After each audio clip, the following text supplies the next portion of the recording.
O surgimento dos Estados Unidos da América como uma potência mundial encontrou sua essência em um grupo de homens determinados, engenhosos, trabalhadores e muitas vezes inescrupulosos, que impulsionaram essa nação a um crescimento que até superou sua antiga metrópole britânica.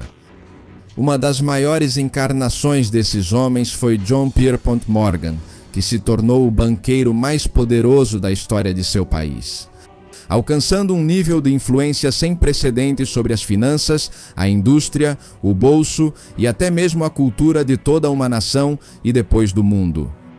Sua habilidade como homem de negócios e sua influência desmedida como pioneiro do mundo empresarial que dominaria o século XX consolidaram os Estados Unidos como a potência que conhecemos hoje e deram início à era dos grandes magnatas mundiais e dos colossais monopólios privados capitalistas, capazes de dobrar não só o Estado norte-americano, mas o Estado de qualquer parte do mundo. Sua figura e seu legado são cruciais para entender o ideal americano de desenvolvimento e progresso material infinito, que vai fundamentar a ascensão dos Estados Unidos como potência hegemônica mundial. Acompanhe-nos para conhecer essa história extraordinária. Quem fala com vocês é Reinaldo José Carrillo Vilches, isto é a Nova Enciclopédia, e eu convido vocês a nos apoiarem dando um like neste vídeo e deixando seus comentários. Nós sempre lemos todos, ativando as notificações no sino, se inscrevendo, é claro, no canal e compartilhando este material com todos os seus conhecidos no WhatsApp, nas redes sociais e em qualquer outro espaço. Então, sem mais nada a acrescentar, vamos começar com a história de hoje. John Pierpont Morgan nasceu em 17 de abril de 1837 na cidade de Hartford, que era a capital do estado de Connecticut, na região conhecida como Nova Inglaterra, no nordeste dos Estados Unidos da América. Esta era uma nação jovem que impressionava o mundo com o sucesso de seu sistema republicano e liberal em um mundo que até então era majoritariamente dominado pelas antigas monarquias europeias. Por parte de pai, Morgan era descendente de uma antiga família de agricultores do Reino de Gales que havia se estabelecido no país norte-americano desde meados do século XVII. No entanto, seu avô, Joseph Morgan, foi o primeiro da família a abandonar a agricultura para se dedicar a outras ocupações, entre elas, principalmente o comércio, dando início a uma longa e poderosa dinastia de homens de negócios cuja atividade também será herdada por ele. O pai do nosso protagonista, Junius Morgan, que ingressa no mundo das finanças como banqueiro mercantil na cidade de Nova York, conseguindo aumentar gradualmente as riquezas de sua família. Por parte de mãe, a mãe de Morgan, Juliette Pierpont, também vem de uma importante família de destacados eruditos e políticos famosos que desempenharam um papel importante no processo de independência norte-americana e na literatura americana. Assim, Morgan cresce em um ambiente familiar opulento, onde as necessidades da época não representavam um problema durante sua infância. Embora ele tivesse alguns problemas recorrentes de saúde, como doenças de pele, que iriam impedi-lo de se desempenhar normalmente em alguns aspectos. Agora, antes de continuar, é importante falar sobre aquela nação vigorosa, tão revolucionária e em rápida transformação na qual Morgan havia nascido. A nação estadunidense tem suas origens remotas nos primeiros assentamentos ingleses na costa nordeste do continente americano no início do século XVII. Os ingleses, que na Europa estavam em plena corrida para expandir seus domínios limitados, vão transplantar para essas regiões sua fé protestante e seu espírito mercantilista e marítimo. Ao mesmo tempo em que vão exterminando ou deslocando a população nativa, vão estabelecendo as famosas 13 colônias que iam de norte a sul na costa leste daquela região. Cada uma dessas colônias tinha um tipo de governo que, embora semelhante, era diferente e independente das demais, criando-se assim, dessa forma, quase por completo, um ambiente de costumes, tradições e princípios políticos feitos à imagem e semelhança da velha Inglaterra da época isabelina. A nação estadunidense e seu sistema também são feitos à imagem e semelhança do que foi denominado como o homem branco anglo-saxão protestante, ou mais conhecido como WASP, por sua sigla em inglês. No entanto, pouco a pouco essas colônias vão se desenvolvendo. No norte, uma economia baseada no comércio e na indústria, e no sul, uma economia baseada principalmente na agricultura. E com a mão de obra escrava trazida da África, essas colônias vão crescendo rapidamente, tanto em população quanto em autonomia, até que finalmente, após várias dissensões políticas e econômicas com a coroa britânica, os chamados pais fundadores, influenciados pelo espírito do liberalismo do iluminismo e pelo republicanismo clássico, a maioria deles reunidos também em sociedades secretas como a maçonaria, vão declarar a independência dessas 13 colônias e vão uni-las em um novo país chamado Estados Unidos da América. Em 4 de julho de 1780, adotou uma forma de governo republicana, federal, constitucional e representativa. Essa busca por autonomia vai causar a chamada Guerra de Independência dos Estados Unidos, que vai colocar os partidários da independência contra os partidários da coroa britânica e vai durar até 1783, terminando com o reconhecimento da coroa britânica da nova nação do outro lado do oceano. Dessa forma, finalizando o século XVIII e entrando no século XIX, já como cidadãos de uma nação independente que havia herdado o melhor do comércio, a técnica e o iluminismo da metrópole inglesa. Os dirigentes da nação estadunidense, com vistas à expansão de seu território, formulam o chamado Destino Manifesto, uma doutrina político-religiosa que postulava que os Estados Unidos eram uma espécie de nação, escolhida e predestinada a se expandir desde a costa atlântica até a costa do Pacífico, levando seus valores e sua cultura para o restante da região. E, além disso, conseguem anexar o território do Mississippi e negociam com a França a compra do vasto território da Louisiana em 1803, e com a Espanha conseguem ainda que lhe cedam a Flórida em 1819. No entanto, como dissemos, a expansão promovida pelos ideólogos do Destino Manifesto não era apenas uma mera expansão territorial, mas sim um verdadeiro processo de fortalecimento cultural, político e econômico da população dos Estados Unidos da América sobre seus novos territórios. Portanto, com o passar do tempo, os norte-americanos vão povoando os territórios anexados e vão constituindo novos povoados, que vão se transformando, alguns deles, em cidades, até criar eventualmente novos estados que vão se unindo ao governo federal. Este era o quadro histórico em que nascia nosso protagonista J.P. Morgan, um marcado pelo grande projeto de nação imperial que começava a se formar e no qual Morgan terá uma participação nada pequena.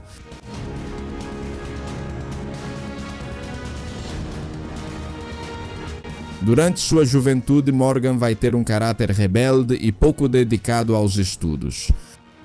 Na verdade, ele chegou a frequentar 9 escolas em Hartford, onde tinha o costume de subir em árvores para cortejar moças pelas janelas de suas casas.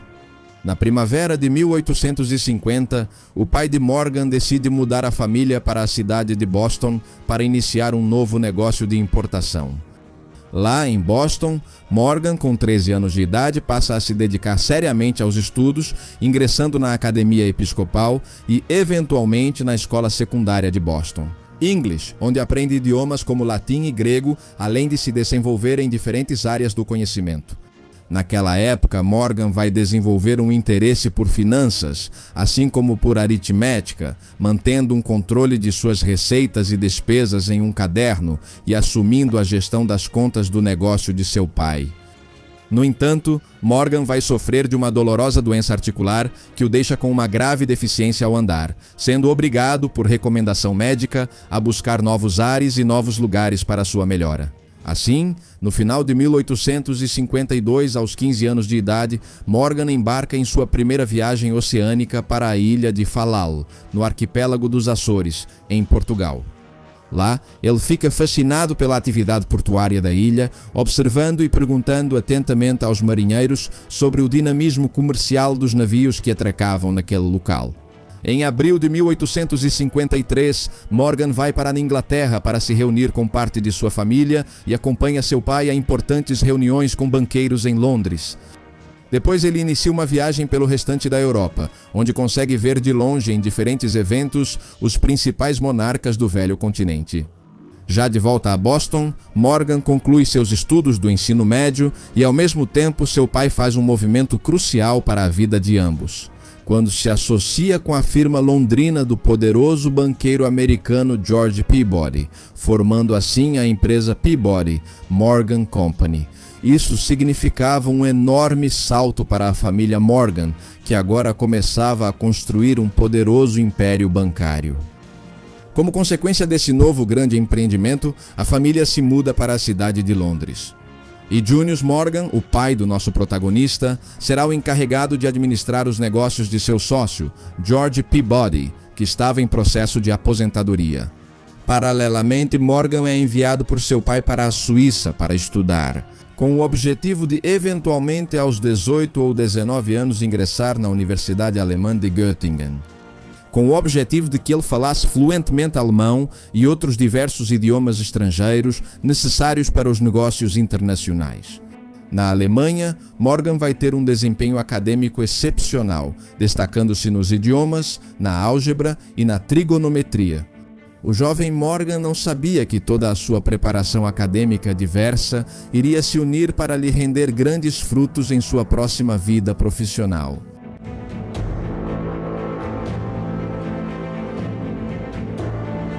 Ao terminar sua etapa na universidade, Morgan se reúne com seu pai em Londres, onde entra formalmente no negócio da família. Assim, ele começa a trabalhar oficialmente no poderoso mundo das finanças, ou seja, na indústria do dinheiro, na indústria da criação e gestão de capital. Então, em agosto de 1857, ele viaja para Nova York e estabelece sua residência lá, trabalhando como representante da firma de seu pai.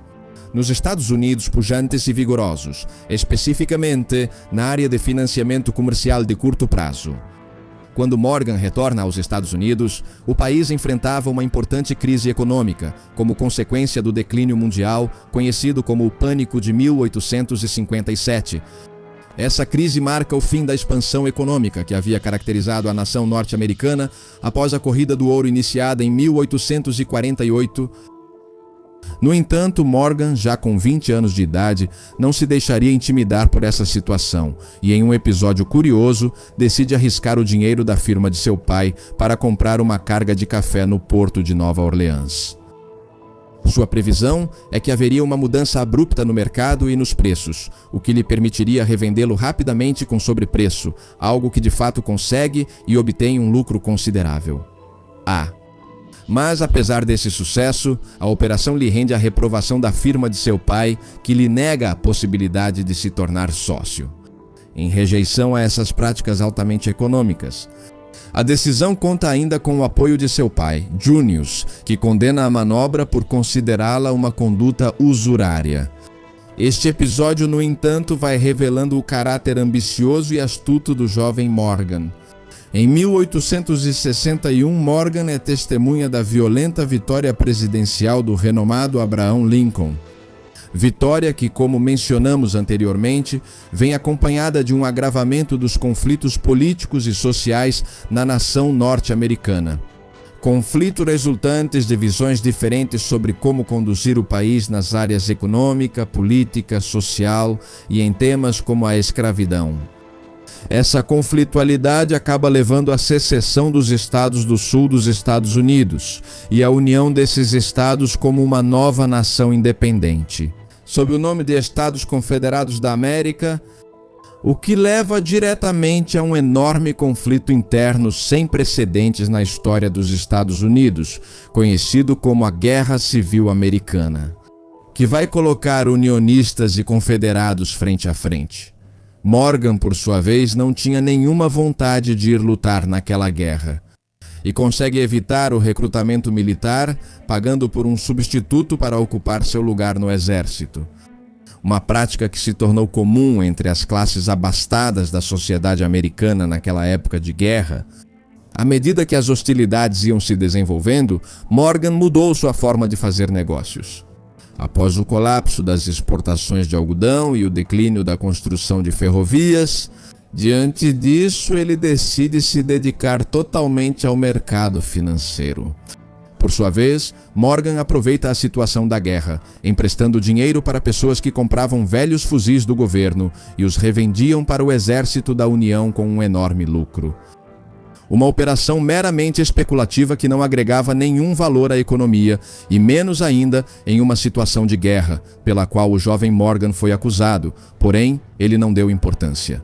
Apesar de ser um dos casos de especulação mais denunciados na guerra, naquela época, Morgan também se casou com sua noiva Amélia Sturgis em 7 de outubro de 1861, que também vinha de uma família de importantes comerciantes de Connecticut. No entanto, Amélia havia contraído tuberculose algum tempo antes do casamento e faleceu apenas 4 meses depois, devastando o ânimo de J.P. Morgan, que se tornava viúvo com apenas 25 anos de idade. Em setembro de 1862, ainda atordoado pela perda de sua esposa e também irritado porque seus chefes se recusavam a torná-lo sócio, Morgan decide fundar sua própria firma, onde se dedica a negociar títulos do governo e divisas, financiar operações com produtos básicos e informar Londres sobre os preços e a política dos Estados Unidos. Em outubro de 1864, a firma Peabody Morgan Company é dissolvida após a expiração do prazo da sociedade. Ainda assim, o pai de Morgan decide continuar seus negócios com sua nova firma comercial chamada J.S. Morgan Company, tornando-se eventualmente uma importante casa bancária internacional. Dessa forma, Junius, o pai de J.P. Morgan, busca fortalecer a firma de seu filho, incluindo um novo e respeitado sócio comercial, conhecido como Charles Dabney, que além de sócio, vai atuar como mentor de J.P. Morgan para aperfeiçoar sua técnica nos negócios. Posteriormente, Morgan acaba decidindo dissolver sua firma para se juntar integralmente à companhia de seu pai. A contração econômica provocada pela Guerra Civil faz com que a firma dos Morgan perca dinheiro devido à fuga de capitais. No entanto, após a vitória dos unionistas em 1865, começa uma nova era de expansão econômica no norte. Uma era em que, como veremos mais adiante, os Morgan vão conseguir se consolidar como grandes banqueiros internacionais. Mas voltando à juventude do nosso protagonista, Morgan interrompe seu trabalho para se casar novamente com a bela Françoise Louisa Tracy, filha de um proeminente advogado de Wall Street e 6 anos mais nova que ele. Um casamento que acabaria tendo 5 filhos. O casal vai para a lua de mel na Europa, onde Morgan aproveita para se reunir com seu pai e traçar novos planos para um futuro que se mostrava muito promissor para a dinastia Morgan.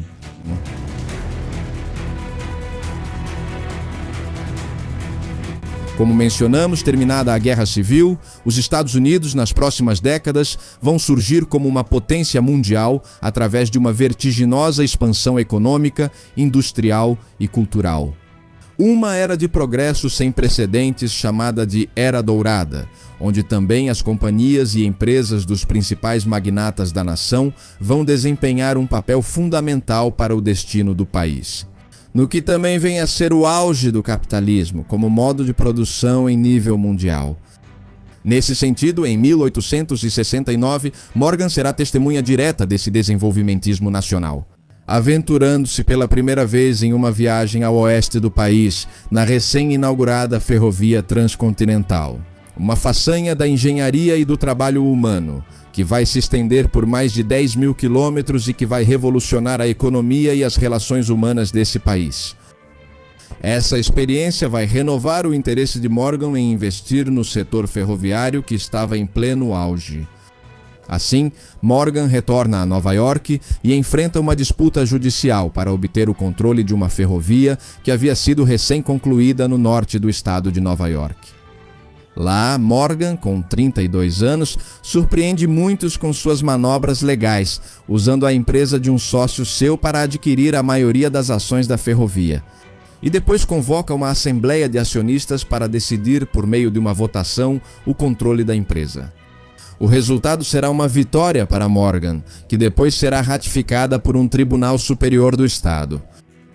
Morgan assim satisfaz a maioria das partes do conflito e eleva sua reputação entre os empresários como um dos homens fortes da banca norte-americana. À medida que Morgan vai se desenvolvendo na área ferroviária, também vai diversificando seus investimentos em todo tipo de negócios lucrativos. Daquela época que vão desde o algodão e os grãos até máquinas pesadas, fábricas, refinarias e moinhos.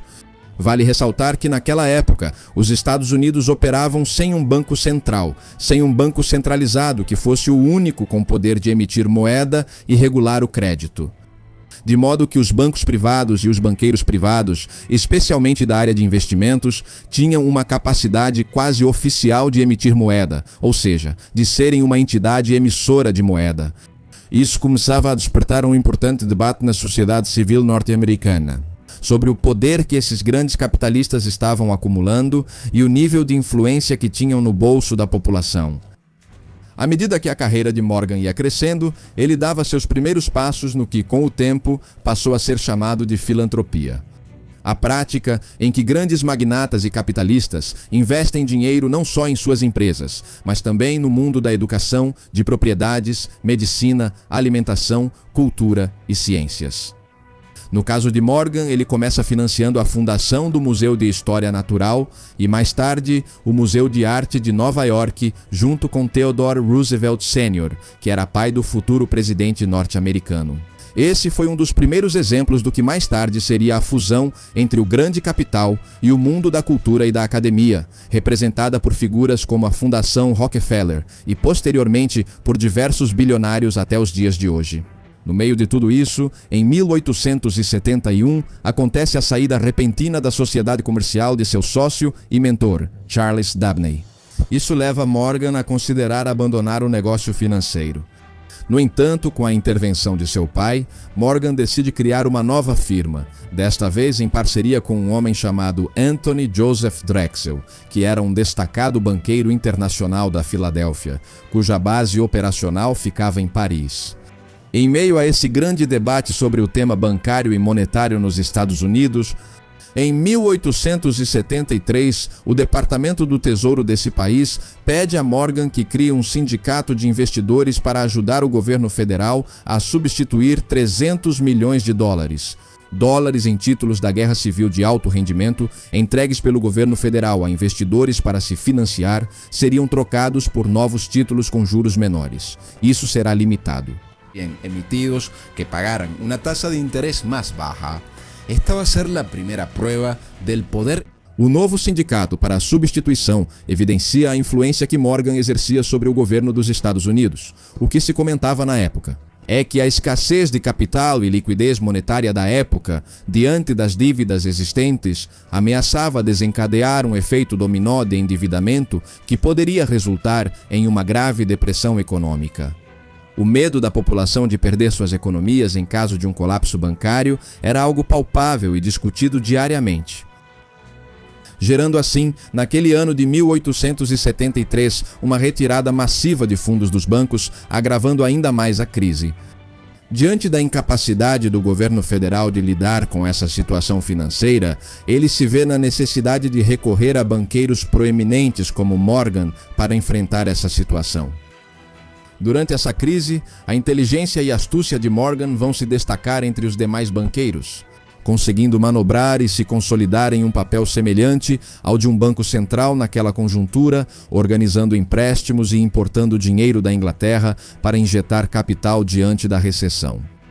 Eventualmente, nesse cenário de declínio econômico, ocorre o chamado Pânico de 1873, o tão temido colapso, no qual, diante de uma retirada massiva de capital dos poupadores desses bancos, eles se tornam insolventes e insuficientes para cumprir com seus compromissos, gerando não apenas o colapso bancário, mas também o colapso de empresas e demissões em massa.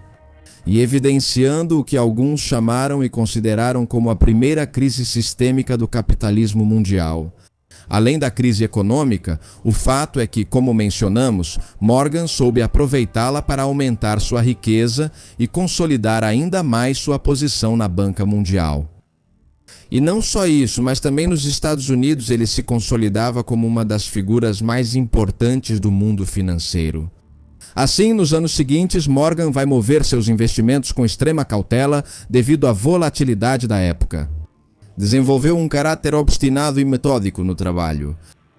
Ele costumava evitar entrevistas e odiava ser fotografado devido a uma condição particular de pele causada pela acne, que em tempos anteriores chegou até a deformar seu nariz. Morgan, de caráter modesto, não era como a grande maioria dos magnatas da época, que costumavam construir mansões na Quinta Avenida de Nova York e organizar grandes festas. No entanto, Morgan se relacionava com facilidade com os empresários poderosos nos clubes mais prestigiados do país. Aos 40 anos, Morgan era um homem de aparência feroz e corpulenta, com cabelo grisalho e um bigode em formato de guidão. Era um homem que havia sofrido e continuaria sofrendo vários episódios depressivos pela perda de sua primeira esposa e pelo excesso de trabalho. Na verdade, seu segundo casamento não será muito frutífero no âmbito emocional, pois o casal vai se manter distante pelo resto de suas vidas, apenas mantendo as aparências. Mas distantes afetivamente, já que um divórcio seria muito prejudicial para seu status social nos negócios da época. Uma época que vai continuar trazendo surpresas para o já consolidado banqueiro John Pierpont Morgan. Pois, em um futuro próximo, J.P. Morgan não só vai se destacar na história norte-americana, mas também será a personificação de um novo sistema econômico e social no mundo, um novo modo de vida e uma nova forma de fazer as coisas a partir do poder e do mundo empresarial. No nosso canal vocês poderão encontrar a segunda parte dessa história extraordinária. Muito obrigado de coração a todos por terem assistido a este vídeo, espero que tenham gostado e lembro que vocês nos dão uma grande força e uma grande ajuda. Interagindo com o canal, deixando seus comentários, curtindo os vídeos, compartilhando o material nas redes sociais, no WhatsApp e em qualquer outro espaço. E ativando o sininho para receber as notificações sempre que publicarmos um novo conteúdo. Muito obrigado a todos e que Deus abençoe vocês.